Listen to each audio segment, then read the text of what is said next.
I want to discuss this SORA thing. For those of you, I'm sure, who are aware of ChatGPT. For those of you who aren't aware, ChatGPT is pretty much AI. You go in, prompt it to do something, and it does it for you.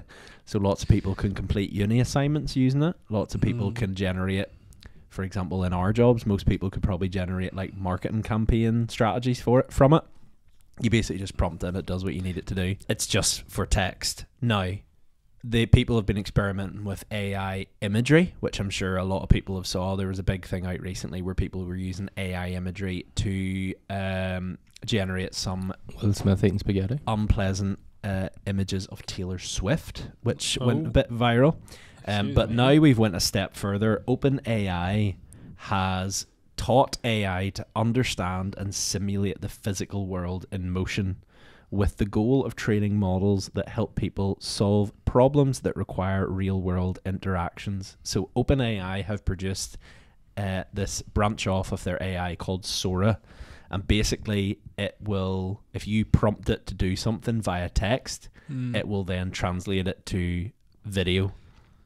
Now, this was something that they tried and tested. Shay just touched on it there a while ago, and it was like Will Smith eating spaghetti, and it was an absolute hash. Yes. You knew it was computer generated. He was the spaghetti at some point. Now, this one is mad because it has come on leaps and bounds to the point where, now bearing in mind, a lot of people, when they're reading this article, know that they're looking for an AI generated video, which is my concern. So people, when they're reading this, they're like, oh, it's so obviously AI. Like there's a guy in the background and he's not really walking, he's gliding, and you can see like pixelation on the woman's face. Basically, the one I'm looking at is this stylish Asian woman walking down a Tokyo street, and you can kind of see her face is like kind of pixelated and stuff. But the point that I made, actually was talking about this to another fella a week or two ago, you know you're looking at an AI video, so you're looking for flaws. I think if you didn't know you were looking at an AI video and say you saw it scrolling in social media, you wouldn't know the difference, which concerns me slightly. But what I wanted to ask was, Aaron, your living is based around generating video and editing video. Not for long. What's your thoughts on this? Because I know we've chatted about like different things before, like Canva and CapCut, and you are very much an advocate against them. You're against Canva? Okay, yeah, I'm not really against Canva and CapCut. I'm against me using Canva and CapCut, but it's good. Would you class someone who uses CapCut to edit videos as a videographer? If they filmed and edited in CapCut? I think it would be hard to class them as a professional videographer, but videographer is not a protected term. Do you not think that's the way it's going though? No. But there's a lot more depth in like using proper software compared to CapCut. Like. I know, but it's such a broad term. I just find even like in the likes of marketing, like people, if you're looking like social stuff, like people would just be like editing stuff in like Canva now. Yeah, especially for static, like that's what we use in work as Canva, like you know. It's handy, like if it's simple sort of editing, like it's probably one of the most handiest way. But if you're what I will like, say is you can tell a difference. You can absolutely tell the difference between something that was made in Canva and something that wasn't made in Canva. CapCut's a bit different because it's an editor. It's a wee bit different. It does hold you back a little bit. It doesn't give you we kind of tangent here, but like very quickly, it does kind of hold you back a wee bit. It doesn't give you the depth that everything else has. At the end of the day, a professional videographer and a professional filmmaker is going to be able to do 10 times more than somebody who isn't trained, no matter how easy the app that you're using is, because it's not just about the practicalities of it, it's the what you're doing, how you do it, and the tricks of the trade and all the rest of it. Yeah. There is things.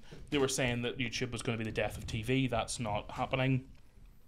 TV's maybe not as popular as it was, but TV certainly isn't going anywhere anytime soon, and this is exactly the same in my opinion. Over to AI. We use AI in this podcast. Actually, we use AI to help me edit. We can move into that. We can maybe. Well, I'll very quickly discuss what I mean by that. I think it's a very good tool. I don't think it's going to replace me, for example. At the end of the day, you're still going to need somebody to operate it, and I think it's about how you use things. we use AI to edit the podcast, for example, to cut between these two cameras here. And AI actually cuts depending on who's speaking. It's a very simple AI, and it works really well, and it saves me about 4 hours every podcast, which is perfect. That's exactly what we need. Now, this AI is different, and I'm fully aware of what you're saying. Mm-hmm. It's creating videos out of nothing. Now, for those who are listening, I even did like quotation marks. The ray tracing and all. Oh yeah, that's mad. Like, it's unbelievable. Like, I see there. That's cool. This is something that I wouldn't have even imagined a year ago. Never mind 10 years ago. It's cool, but it's also very scary. It's scary, but for reasons different than what you suggested to me. I think it's a good job for the likes of stock footage and shit, you know. Yeah. But you can't, like, you're not going to be typing in like a prompt to make a full movie anytime soon. Like, yeah. There's also something slightly uncanny about it. Like, I know for you were saying if you scroll past it, you could be convinced. Yeah. But when you look at pretty much all of them, there is something a wee bit uncanny about it all. Like, yeah. The animation-y things are perfect, but like, I find that a lot of them, the motion blurs off. It's almost too smooth, yeah, where it's unrealistic, or too motion blurry, where it's just a bit like, what the fuck.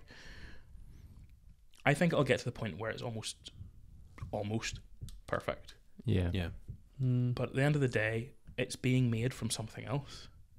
It's not like it hasn't created it out of thin air. Yeah. It analyzes videos and it creates videos from other videos. Kind of. That's a very simplistic. So will that cause like copyright issues as well? No, everything you make in OpenAI is yours, copyright wise. What it does is it looks at the data of other videos. It doesn't technically steal them, but it'll go and it'll look at, say you type in truck driving down a dirt path on a mountainside, right? Which is what I'm currently watching here now. Generated by AI. Generated by AI. And you type that in and generate it. What the AI will do, this is very simplistic, what the AI will do is it will go onto the internet and look at Land Rovers driving down a dirt path on the side of a mountain. It'll look at the data and the metadata of that and how it's meant to look, and then it'll recreate that data, which is why it kind of looks a bit uncanny, because it doesn't really work perfectly, but it looks pretty good, to be honest. But that's how it works. So it's not like it's stealing other people's content, but it's looking at other people's content and sort of photocopying about 400 different videos and merging it into one sort of thing. It's using inspiration. It's not legal to use inspiration from other people. That's what it's doing. I don't think it will be overly much use for what I do.